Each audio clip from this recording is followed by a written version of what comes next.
তো বন্ধুরা দেখো কি অবস্থা, অ্যাকোয়াগার্ড থেকে কেমন জল পড়ছে দেখো।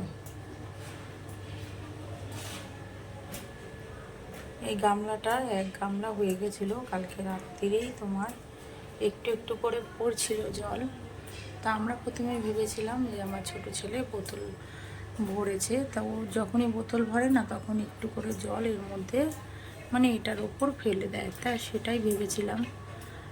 তোমাদের দাদাভাই গিয়ে আমি যখন শুয়েছিলাম আমাকে বলছিল, তা আমি বললাম ছেলে হয়তো জল নিয়েছে তাই জল পড়েছে, বুঝতেই পারিনি যে অ্যাকোয়াগার্ড থেকে এরকমভাবে জল পড়ছে। সকালবেলা উঠে দেখলাম এই গামলাটার এক গামলা জল হয়ে গেছে, সেটা ফেলেছি আর এখন দেখো অজস্রভাবে জল পড়ছে। এখন তো তোমার 8টার মতন বাজে, তোমাদের দাদাভাইকে একটু পরে ডাকবো কারণ অনেকটাই সকাল তো।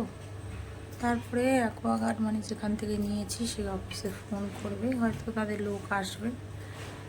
এখন যতক্ষণ না ঠিক করে দিয়ে যাচ্ছে অসুবিধায় পড়ে যাব। এরকমভাবে যদি জল পড়ে তাহলে তো প্রচুর অসুবিধা। দেখো এখানে কিন্তু জল ভরে গেছিলো সকালের দিকে, আমি সব মুছেছি ঘুম থেকে উঠেই, মানে এই কাজটা আগে করেছি। এখনও দেখো কতটা জল হয়ে গেছে।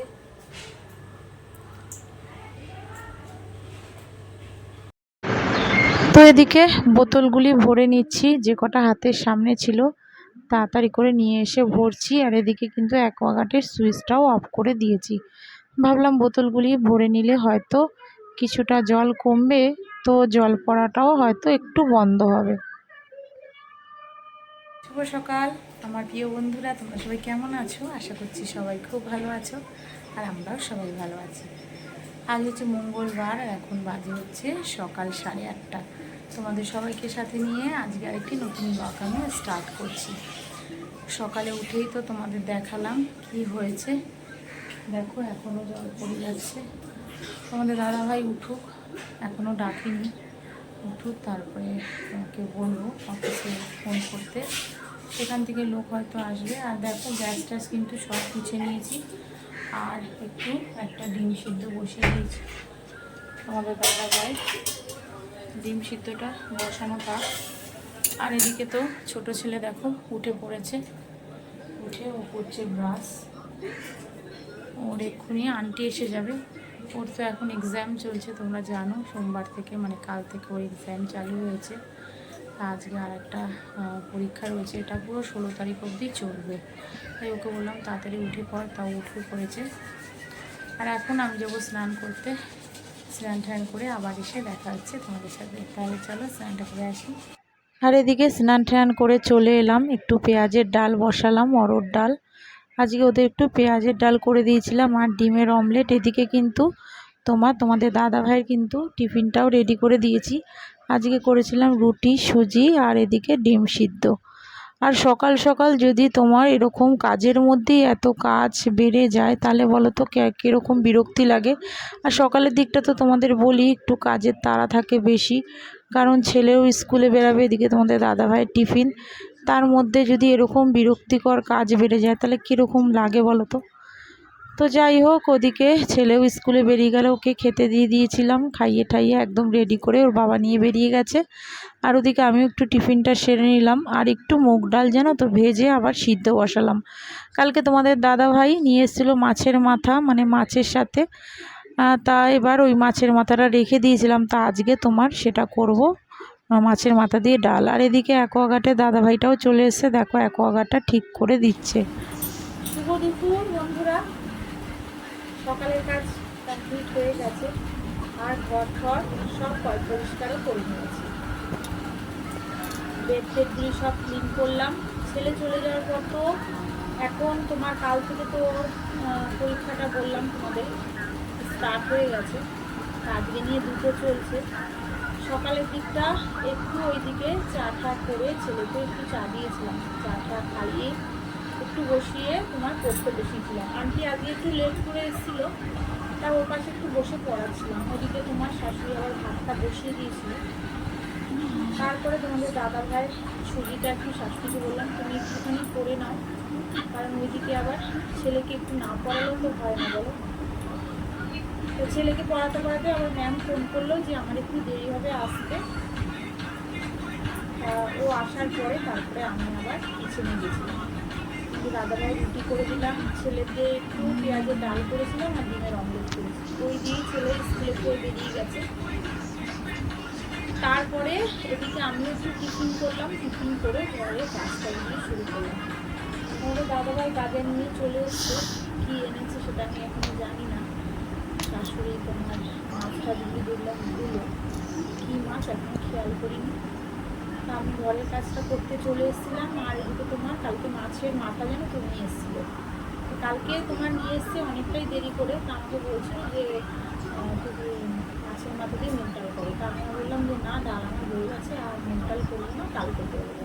তো আজকে অল্প করে 100 মতন ছেলেকে দিয়ে একটু ডাল আনিয়েছি, ওই দিয়ে তোমার এখন মাছের মাথাটা ডাল করবো। আর কি মাছ এনেছে দেখি, তারপর সেগুলি করবো। আর এখন তোমার জামা কাপড়গুলো একটু গুছিয়ে নিচ্ছি। আজকে জানো তো বিপত্তারিণী উপোস আমার না, কিন্তু আমি করবো ভেবেছিলাম, কিন্তু ছেলের আবার পরীক্ষা শুরু হয়ে গেছে, দুটো করে পড়ে। আজকে হচ্ছে তোমার মঙ্গলবার, আবার শনিবারে আর একটা আছে। তা বিপত্তারিণী উপোস যখন আগে আমি করতাম না, তখন মা তো একা করতো, আর আমি এখন কয়েক বছর ধরে তোমার করি। তা মা বলে আমাদের বাড়িতে চলে আসবি, একসাথে করবো। তা ভাইয়ের বউ আমার নতুন ধরেছে, তা আমরা তিনজনে একসাথে করি। তবে ছেলের পরীক্ষাটার জন্যে এবারে করতে পারলাম না, মানে প্রথমটা করতে পারলাম না, প্রতিবারই প্রথমটা করি। তো যাই হোক, মাকে বললাম যে না, ছেলের পরীক্ষা আছে, আজকে করবো না, তোমার শনিবারটা করবো। কারণ শনিবারে যদি মায়ের বাড়িতে চলে যাই তাহলে আর অসুবিধা হবে না। রবিবারটা তোমার আছে, সোমবারে কিন্তু পরীক্ষা আছে, রবিবারটা ছুটি আছে, পরে নিতে পারবো। তাই আর করি, মনটা একটু খারাপ লাগবে। প্রতিবার জানো তো প্রথমটা করি, কোনোবারে আটকায় না।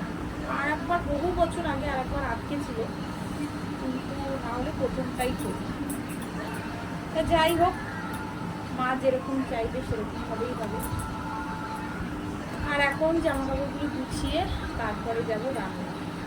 চলো তাহলে আর বেশি বক বক করবো না, তোমরা দেখতে থেকো আর আমার পাশে থেকো।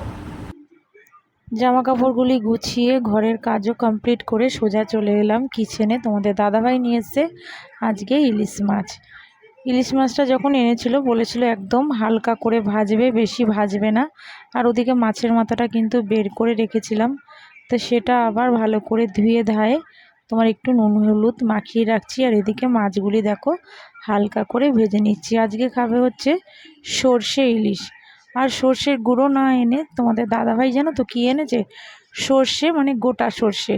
তা গোটা সর্ষে তো এখন সেভাবে বাটবো না, তাই আবার বড় ছেলেকে দিয়ে একটু সর্ষের প্যাকেট আনিয়ে নিলাম। আনিয়ে নিয়ে ওটা একটু ভিজিয়ে রেখেছিলাম। আর এদিকে সর্ষের মাছটা করে নেব, তাই মাছগুলি ভেজে নিচ্ছি। আর ওই গ্যাসটাতে কড়াইটাতে বসিয়ে দিয়েছিলাম মাছের মাথাটা, মানে ডালটা করব, মুগ ডালটা। আর এদিকে সর্ষেটাও দিয়ে দিলাম, একটু কালো জিরে ফোড়ন দিয়েছিলাম, আর সর্ষেটা দিয়ে দিয়েছি। ওর মধ্যে একটু হলুদ আর একটু লঙ্কার গুঁড়ো আর 3-4টে তোমার কাঁচা লঙ্কা দিয়ে ভালো করে একটু নাড়িয়ে চাড়িয়ে জল দিয়ে দেখো মাছটা দিয়ে দিলাম। আর এদিকে তোমার মুগ ডালটাও তোমার কচি মাছের মাথা দিয়ে একটু জিরে, আদা আর তেজপাতা, শুকনো লঙ্কা ফোড়ন দিয়ে ভালো করে একটু নাড়িয়ে চাড়িয়ে তারপরে তোমার মাছের মাথাটা দিয়ে দিয়েছিলাম। আর সাথে দিয়েছিলাম একটু তোমার জিরের গুঁড়ো দিয়ে ভালো করে নাড়িয়ে চাড়িয়ে তারপর ডালটা দিয়ে দিয়েছিলাম। এইভাবেই তোমার আমি মুগ ডাল যখনই মাছের মাথা দিয়ে করি, আর নামানোর সময় একটু তোমার মিষ্টি দিয়ে নামিয়েছিলাম। আর করেছিলাম হচ্ছে ভেন্ডি ভাজা। ভেন্ডি ভাজাটার সাথে আলু ঠালু কিছু দিইনি, ভেন্ডিগুলি অনেকগুলিই ছিল, তাই ভাবলাম একটু ভেন্ডি ভাজা করে ফেলি, ডালের সাথে খেতে ভালো লাগবে। ওদিকে রান্নাবান্না কমপ্লিট করে আবার সোজা গেছিলাম তোমার কাচতে, কিছু কাচা বাকি ছিল, তা সেইগুলোও কেচে নিয়েছি। আর এতক্ষণে যারা আমার ব্লগটা দেখছো, প্লিজ তোমাদের সবাইকে বলছি, এতক্ষণে যদি তোমরা আমার চ্যানেলটায় সাবস্ক্রাইব না করে থাকো, তো প্লিজ তোমরা সাবস্ক্রাইব করে আমার পাশে থেকো, আমার সাথে থেকো। আর যারা করে রেখেছো তাদের অসংখ্য ধন্যবাদ। আর যারা অনেকেই আছো সাবস্ক্রাইব করছো কিন্তু করে আবার অধৈর্য হয়ে তারা পাশ থেকে সরে যাচ্ছ, এরকমভাবে পাশ থেকে সরে গেলে কিন্তু কিছুই হবে না। আমাদের কিন্তু সবাইকে সবার পাশে থাকতে হবে আর ধৈর্য ধরতে হবে। আমি ঠিক সময় মতন গিয়ে কোথায় কি করতে হবে আমি সেটা জানি, সেটা কিন্তু এখানে বলা যাবে না। তো এদিকে দেখো আমার রান্নাবান্না কমপ্লিট, এদিকে মাছের মাথার ডাল, ওদিকে সর্ষে ইলিশটা দেখো। আর তোমাদের দাদাভাই তো একটু ইলিশ মাছের তেল দিয়ে কিন্তু ভাত খেতে খুব ভালোবাসে, তা সেটা কিন্তু ভাজার সময় আবার তুলে রেখেছিলাম।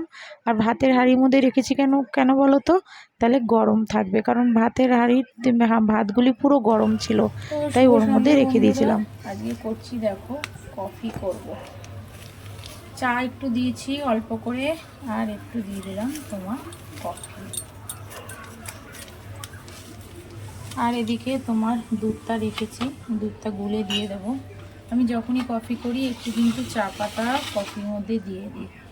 আর হচ্ছে তোমার ছেলেরা একটু বায়না করেছিল মা একটু কফি করো, আর সত্যি বলতে কফিটা খুব একটা বেশি কিন্তু আমরা খাই না, তো এক এক সময় যখন ইচ্ছা হয় তখনই খাই, নাহলে কিন্তু খাই না। চলো কফিটা রেডি করি। আর শুভ সন্ধ্যা বলতেই ভুলে গেছি, তো শুভ সন্ধ্যা আমার প্রিয় বন্ধুরা, তোমরা দেখতে থাকো।